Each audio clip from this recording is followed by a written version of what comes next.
Vamos lá, né? Que Deus abençoe a sua palavra. Hoje nós vamos começar essa série nas pastorais. Começando pela primeira carta pastoral do apóstolo Paulo, a carta dele para Timóteo. Então, as chamadas epístolas pastorais são cartas para as igrejas. São 3 cartas que nós temos no Novo Testamento. E então, primeiro é Timóteo e Tito. Hoje nós vamos então começar com a primeira carta a Timóteo. Uma expressão que marca a carta é essa que aparece aí, a Timóteo, meu verdadeiro filho na fé. Uma carta pastoral, né, como a gente já falou, que tem um cuidado assim, bem paternal com relação aos cristãos, bem familiar. Então ele vai trazer vários conselhos ali e isso foi de imenso valor para Timóteo, né? A gente vai falar um pouquinho sobre ele, quem ele era, o que ele estava fazendo, a razão que levou Paulo a escrever essa carta, ou cartas, né? E é de extremo valor para nós também. Os conselhos que traz ali, né, os ensinos, os mandamentos, são de bastante valor para o povo de Deus, né, para os cristãos de forma geral, ainda hoje sempre serão. A nossa oração é que Deus abençoe a sua palavra. Em nome de Jesus nós oramos. Amém.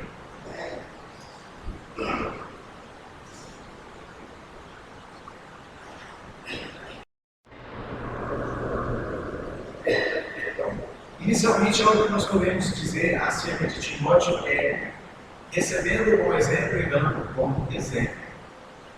A gente vai encontrar Timóteo pela primeira vez em Atos capítulo 16, versos 1 e 2, dentro de uma das viagens missionárias ali. O texto que nós temos. E chegou em Derbe e Listra, e eis que estava ali um certo discípulo por nome de Timóteo, filho de uma judia que era crente, mas de pai grego. Essa aí foi a descrição que Lucas fez dentro da viagem missionária, segunda viagem, quando eles chegam naquelas regiões e encontram Timóteo. E fala um pouco da sua mãe e do seu pai, depois as cartas vão falar mais dentro das pastorais sobre a mãe, sobre a avó de Timóteo também. Versículo 2, do qual dava um bom testemunho dos irmãos que estavam em Listra e em Icônio. Então era uma visita já naquelas localidades onde já havia sido implantadas as comunidades cristãs, igrejas, e ali então já tinha cristãos, né? E dentre eles, além de ter cristãos, já tinha um jovem que chamou a atenção dos missionários, especialmente do apóstolo Paulo, Timóteo. Ele, por assim dizer, adota Timóteo, né, como seu filho espiritual. Várias vezes ele vai usar essa expressão com relação a Timóteo, chamando ele de filho. E então ele acabou convidando Timóteo para fazer parte da equipe missionária. E ele aceitou, né? Graças a Deus aceitou. Com certeza houve ali a concordância da sua mãe, né, da igreja. Apesar de não falar muito do pai, né, a gente não sabe mais informações acerca dele. O que dá certeza é que a mãe dele era cristã e era também uma judia. Então Timóteo tem essa qualidade interessante de ser tem aquela dupla nacionalidade, né? Ele era tanto grego romano, localidade de colônia romana, e também carregar o testemunho ali judaico do Antigo Testamento, né? Por isso que tem algumas experiências interessantes em relação a Timóteo, né? Dentro da igreja no primeiro século, ali, as questões que eles tiveram que enfrentar, né? Como é que um cristão judeu deveria ser, né? A gente acaba vendo isso aí também. Mas, sobretudo, o que vale a pena ressaltar aqui é que ele recebeu o exemplo de sua mãe, né, de sua avó, da igreja iniciante. Ele foi encontrado em meio dos cristãos e era conjunto a ideia acerca de Timóteo. Esse é um crente bom, né, ele dá um bom testemunho, aí é colocado. Ele era um discípulo, ele era alguém que estava aprendendo de Cristo. Sua mãe era crente, seu pai provavelmente não. E os irmãos davam um bom testemunho dele, como cristão assim, dá gosto de ver. Então esse Timóteo ele aparece cerca de 24 vezes no Novo Testamento, então ele é bastante citado, né? E sempre positivamente, sempre está envolvido com tarefas importantes. E o que o Novo Testamento diz acerca dele é algo que de fato é uma questão que serve de referência para nós.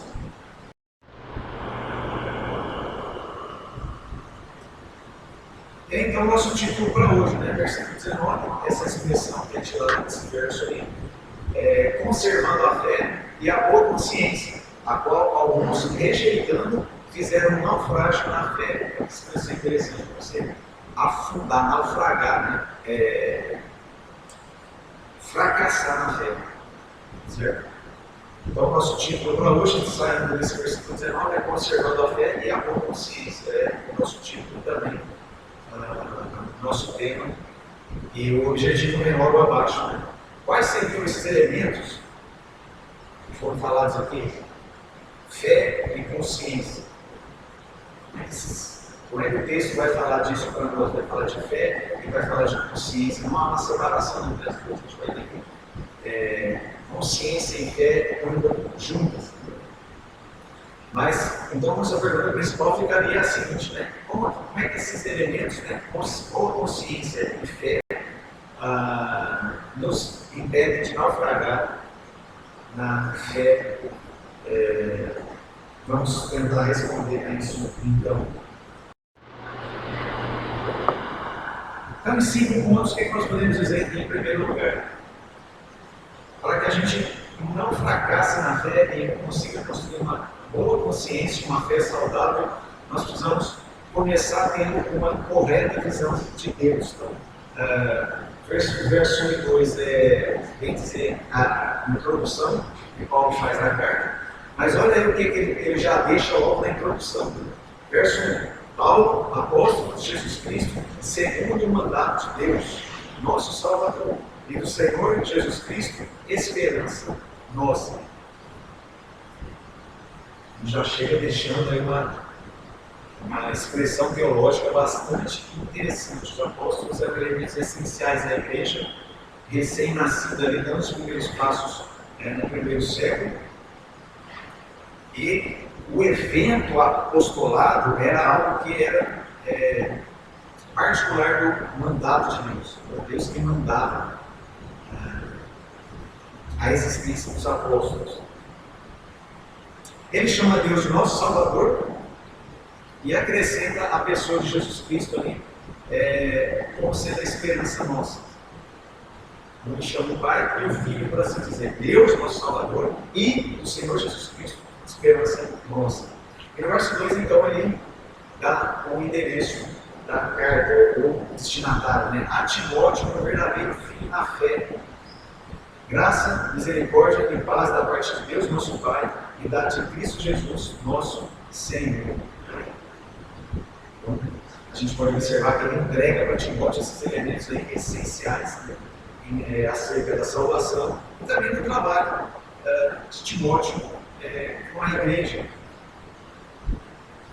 Graça, misericórdia, paz da parte de Deus, nosso Pai. Ele vai repetir aqui: Pai e o Filho, e o nosso Senhor Jesus Cristo, inseparável, né? Pai e Filho.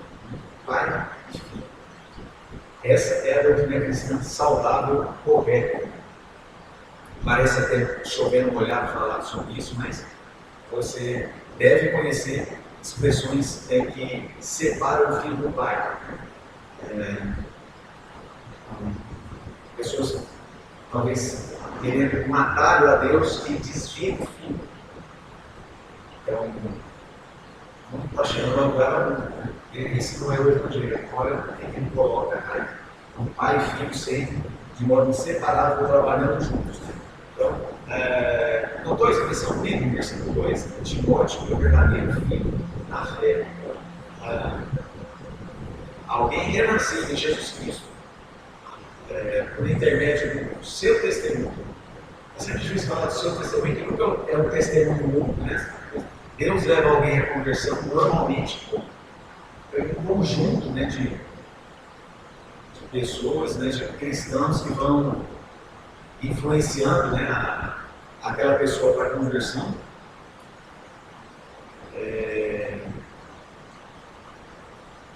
Timóteo, quando conhece o apóstolo Paulo, ele já era um discípulo, mas Paulo chama ele, toma ele para si como o meu verdadeiro filho na fé. Então, o apóstolo Paulo tinha um carinho todo especial, né, e muito intenso pelo Timóteo, a gente vê aí.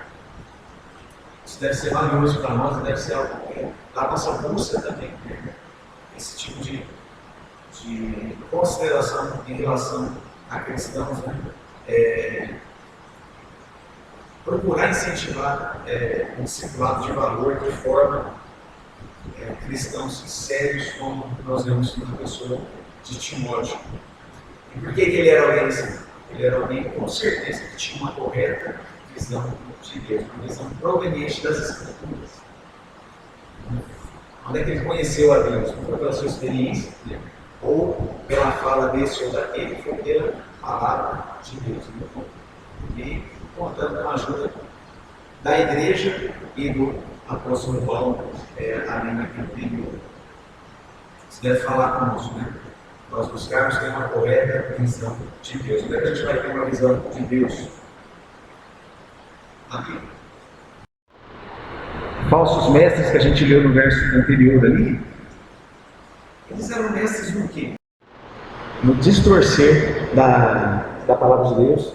Eles eram os legalistas do primeiro século, do Egito, então eles estavam querendo trazer para dentro da igreja obras humanas que eram, na visão deles, assim, a guarda dos 10 mandamentos em alguma medida para poder garantir a tua salvação, ou que você sequer chegue à salvação. Tudo leva a crer que é isso que vai embora. Por isso que ele vai corrigir o uso da lei. Então a lei é boa, o problema não é a lei ela é correta, afinal de contas ela é a lei de Deus.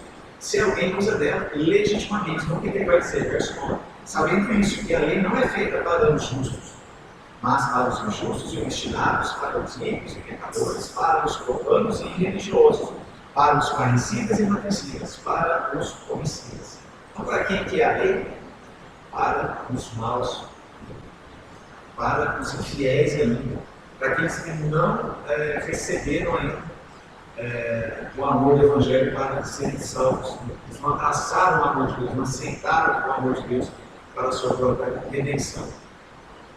E aí, aqui nesse trecho, ele teve o cuidado de ir até o pecador assim, mais, vamos dizer assim, perdido por pouco, né?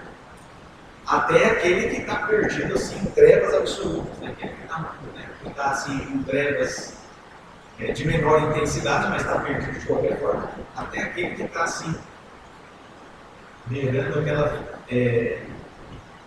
sem esperança, já está tão entregue. Apesar que sempre vale a pena dizer que Deus salva quem quiser em uma situação qualquer que esteja. Mas o texto aí traz uma graduação de ladeira abaixo. Olha o verso 10.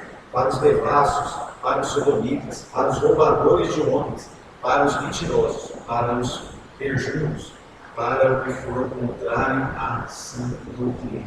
Então todos esses pecados aí, eles são contrários à sã doutrina, seja eles em pior intensidade de malignidade ou menor, né? Pecadinho ou pecadão, todos eles vão contra a sã doutrina. Eles atacam a verdade de Deus, atacam o Evangelho e afastam pessoas da cruz, da redenção de Jesus. E a lei serve para isso, então. O que a lei vai fazer, então? Mostrar a perdição. Então, por assim dizer, a lei, qual é a ação dela no cristão? Ela não vai levar o cristão à conversão, ela também não vai levar o cristão à edificação, mas ela vai levar o cristão à gratidão. Porque ele vai olhar para uma descrição como essa aqui e ele vai ser agradecido a Deus, porque o Evangelho resgatou ele dessa poça de perdição. E ele vai olhar lá para fora e vai também ter temor de Deus em relação a pessoas que ainda estão ali, cegas pelo Evangelho. Mas a lei ela não deve entrar para dentro da vida cristã no sentido de trazer algo para a vida cristã ou agregar algo à redenção. A não ser esse entendimento que trazer a identificação ele vai trazer para nós dentro do legítimo uso da lei. Então, como é que os cristãos usam a lei? Eles usam dessa forma, dessa maneira, para mostrar que a lei condena. Então, nós precisamos da cruz. A cruz não está na lei, mas o olhar honesto para a lei vai criar uma expectativa de redenção em nós. Deus me salva, eu estou perdido. Eu não consigo cumprir a lei. Não há quem entenda, não há quem faça o bem, nem o Senhor. Essa é a confissão honesta na lei de Deus. Verso 11: conforme o Evangelho da glória de Deus, bem-aventurado e muito confiado. Então a lei ela termina no Evangelho, ela não chega à redenção, porque esse nem é o propósito dela. Ela leva o pecador a Jesus. E aí ele precisa, pela graça, e somente pela fé, receber a Cristo como seu Salvador. Legítimo uso da lei. Em quarto lugar, o que nós precisamos também levar em consideração aqui no capítulo 1 de 1 Timóteo para construir uma boa consciência e alcançar uma fé madura, uma fé saudável. Está ligado ao terceiro, né? Aquela autoavaliação honesta, né? A gente olhar para dentro de nós mesmos e ver quem nós somos, né? Veja aí o que ele diz no verso 12 até o 16. Dou graças a Deus ao que me tem confortado, a Cristo Jesus, Senhor nosso, porque me teve por fiel como dominou o ministério. É sempre interessante lembrar o testemunho de Paulo, né? Como que ele foi convertido? Ele foi convertido quando ele estava indo à caça de cristãos. Saulo, Saulo, por que me persegues? Quem é Senhor? Eu sou Jesus. Um choque absurdo para ele. Porque ele sabia quem estava falando com ele. Só que ele não tinha ligado que Deus era Jesus. E ele se deu conta naquele deserto lá, indo em direção a Damasco. Ficou cego, foi todo aquele drama lá. O Senhor Jesus não só converteu o apóstolo Paulo, disse lá para Ananias: vai, porque esse é o vaso escolhido para levar a minha palavra. Paulo já era um eleito, nós podemos observar a doutrina da eleição aqui também. Todo o plano de Deus em relação a ele, mas ele não sabia, ele foi acordado para isso daí, tudo isso foi colocado diante dele, ele foi redimido e também foi chamado para o apostolado. Como ele mesmo falou, esteve por fiel no ministério, e agora ele está agradecendo por isso, porque ele tem em mente o quê? Versículo 13: a mim que dantes fui blasfemo, e perseguidor, e injurioso, ele mentia sobre a igreja. Falava que os cristãos eram o que de fato não eram. Ele queria não só perseguir, mas também colocar o seu mundo judaico ali em rancor em relação aos cristãos.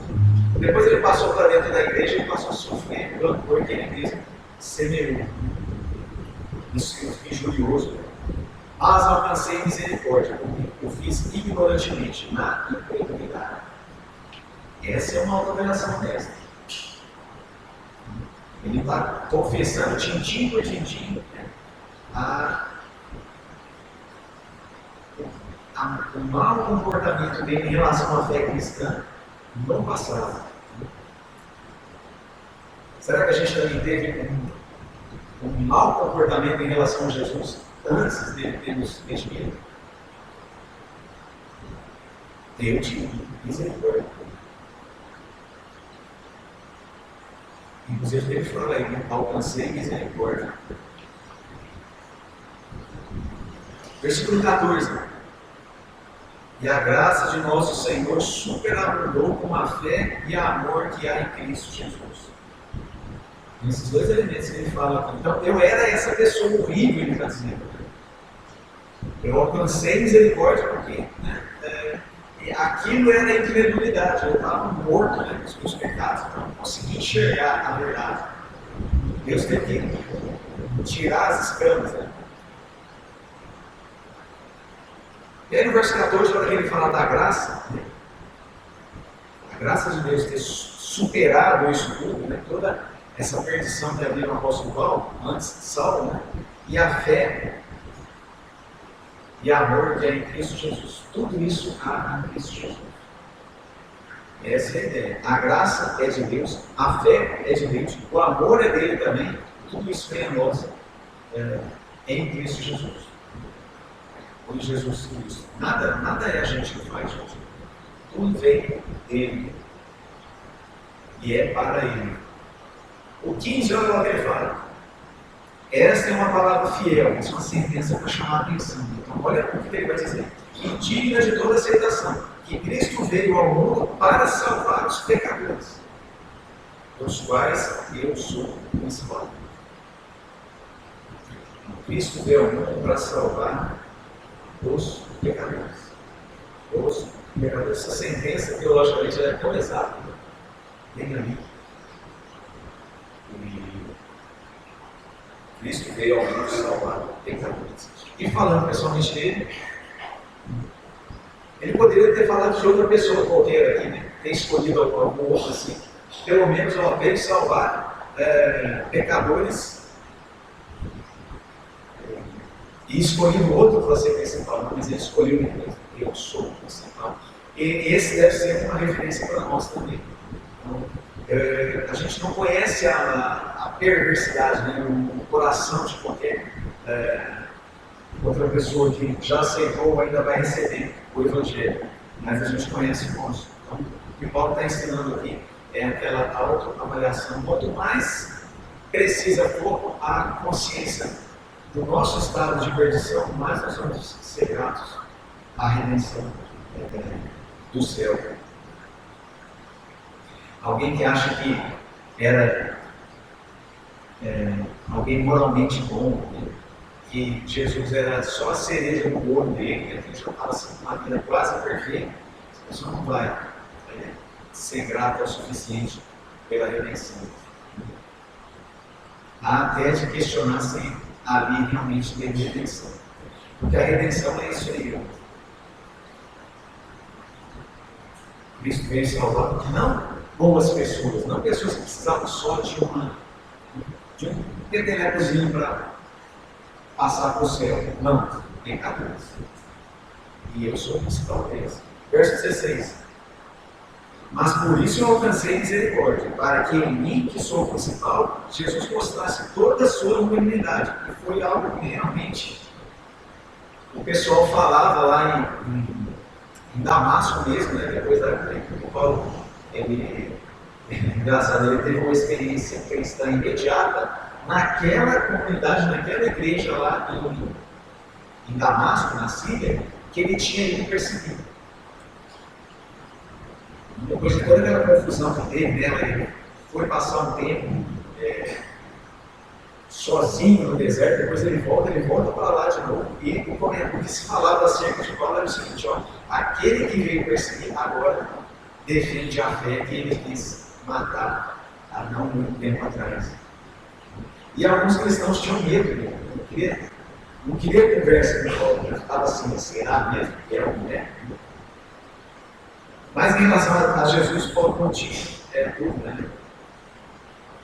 Jesus Cristo mostrasse a sua humanidade. Então, de outro lado, os cristãos olhavam para Paulo e ficavam admirados. Assim, Deus converte alguém como ele, né? Não há limites para a graça de Deus, no sentido de que ela possa mudar o inimigo e tornar ele um amigo. Para exemplo, os que haviam de ver nele para a vida eterna. coloca ali como um referencial. Se Deus elegeu alguém como Paulo, ele pode ter feito o mesmo com qualquer um que está aí ao nosso redor hoje. Mas aí nós precisamos ter esse trecho aqui como uma avaliação honesta, né? Que a gente também faça isso na experiência pessoal de cada um de nós. Quinto e último, que nós também precisamos, em último lugar, para proteger nossa consciência, né? Ter uma consciência correta, né? Um coração puro diante de Deus e uma fé saudável. Olhos e Deus, que são os conselhos de Paulo, né? Para Timóteo. Olha, Timóteo, olhos em Deus, milites a boa milícia e entregue os maus ao mal. Né? O que ele está falando aí?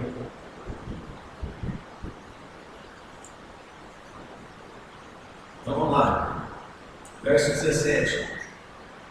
Ele vai trazer um louvor aqui. Ora, ao Rei dos séculos, imortal, invisível, ao único Deus sábio, seja honra e glória para todo o sempre. Amém. Então é um louvor que ele quis colocar no meio do capítulo aqui. Não tão no meio, né, já. Ele quer finalizar o capítulo, mas ele acha por meio. Porque ele vai dizer que é uma coisa não muito fácil, né? Então ele falou assim, vou colocar um louvor aqui, uma adoração, para a gente repousar nossas mentes em Deus, né? Sabendo que Ele é o Rei, Ele é imortal, Ele é invisível, Ele é o único sábio. A Ele nós devemos honra para sempre. Aí ele vai dizer, verso 18: Este mandamento te dou, meu filho Timóteo, que, segundo as profecias que houve acerca de ti, milites a boa milícia. O que é milícia? Milícia é algum tipo de organização, no sentido mais comum da palavra, é uma organização armada, né? Organizada para defesa de alguma coisa. Certo? A cultura americana entende muito bem isso aqui. Quem já assistiu aquele filme Patriotas, inclusive é um filme bem comentado, se tiver acesso a esse filme, assista, que é muito bom. Ali mostra o que é uma milícia. Hoje tem um sentido, acabou ganhando um sentido pejorativo, porque começaram a chamar aqueles bandidos, né, que tem grandes capitais, como o Rio de Janeiro, por exemplo, os bandidos da polícia, né, de milícia. Então, aqueles bandidos, na verdade, é bandido, né? Seja bandido de que profissão que for, se está envolvido com tráfico, com roubo, com crime, é criminoso, né?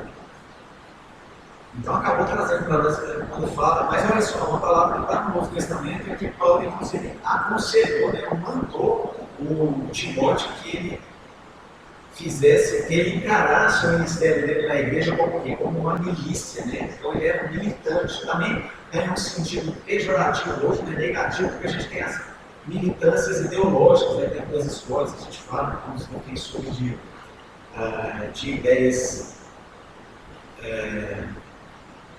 corrompidas, né, dentro da educação, da cultura, os professores militantes que tentam ficar, ao invés de ensinar o conhecimento ali, ficam querendo ganhar alunos com as suas bandeiras aí, ideológicas, com um significado de milícia. Por isso que a gente tem certa aversão a essa palavra. Mas a palavra em si, o significado é esse, né? É organização. Aí eu volto ao filme Patriota aí, que lá na Guerra da Independência Americana, né, o povo americano, para poder defender sua liberdade, defender, né, as suas casas, as suas famílias da tirania inglesa na época, eles tiveram que se organizar em milícias, eles se organizaram em grupos armados ali, e ali eles enfrentavam o elemento inglês que era o invasor na América, nos anos 1700, ali, século XVIII.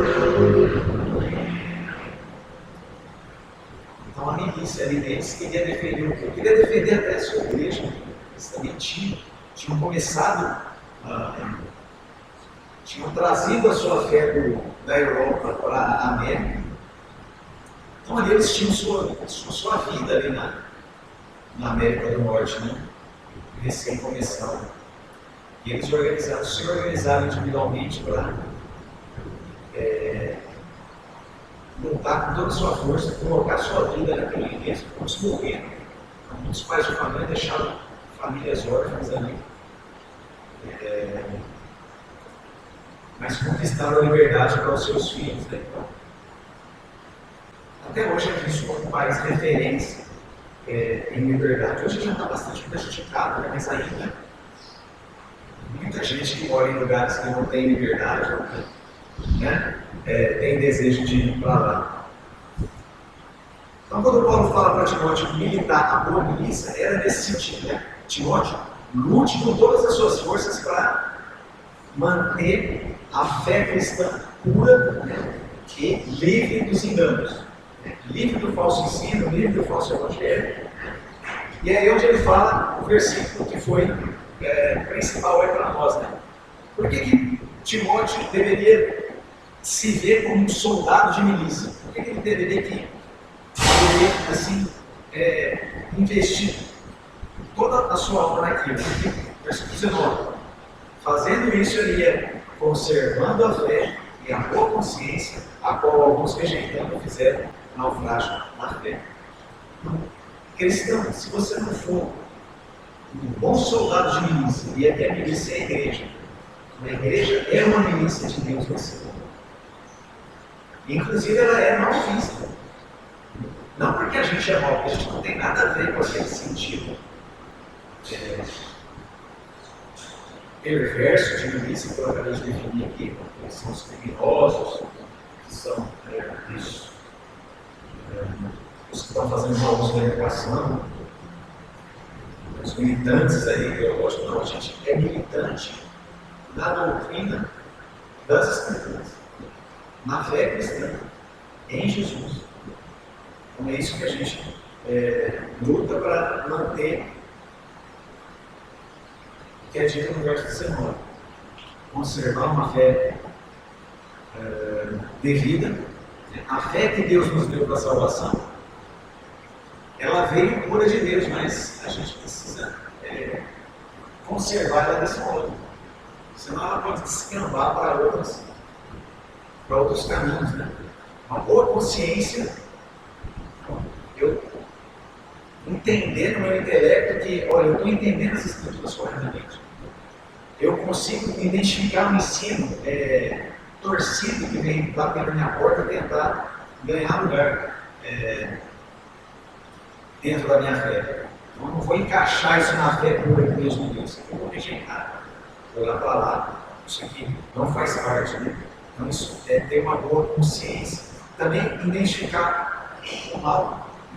Então, aquele ponto que a gente alcançou, o terceiro, correto uso da lei, né? Eu consigo olhar para o que está rolando aí fora e ver, não, isso aqui é errado. Isso aqui, não, isso aqui está fora.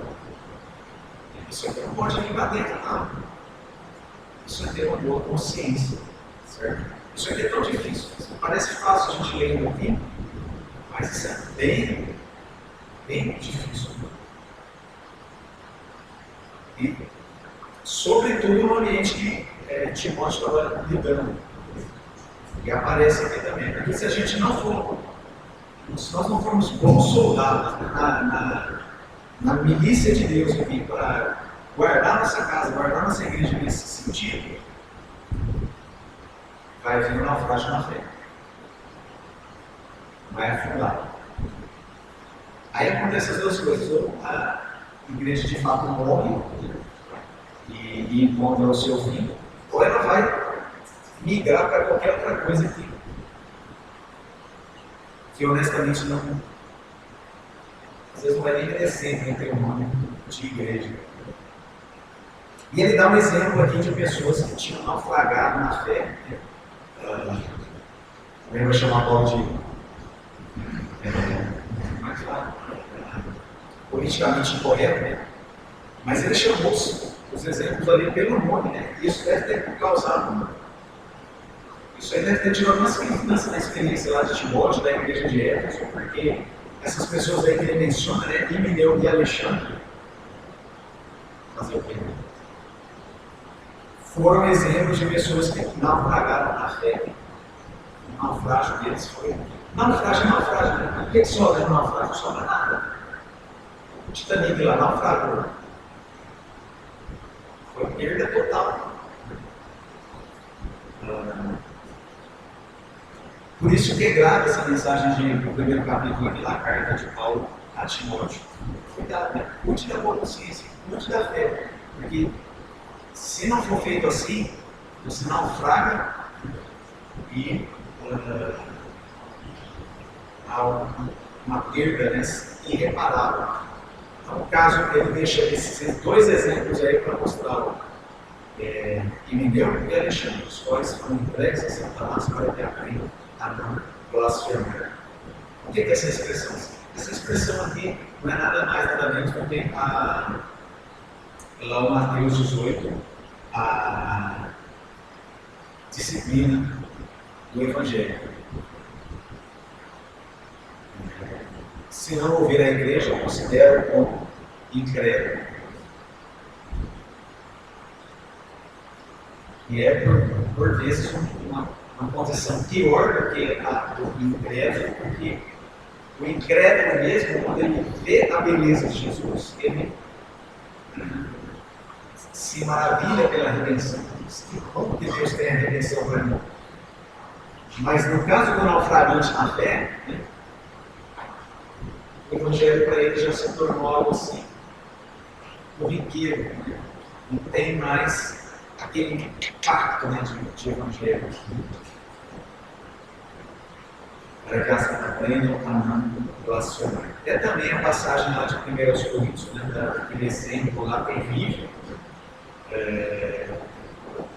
da pessoa entregue, né, a Satanás.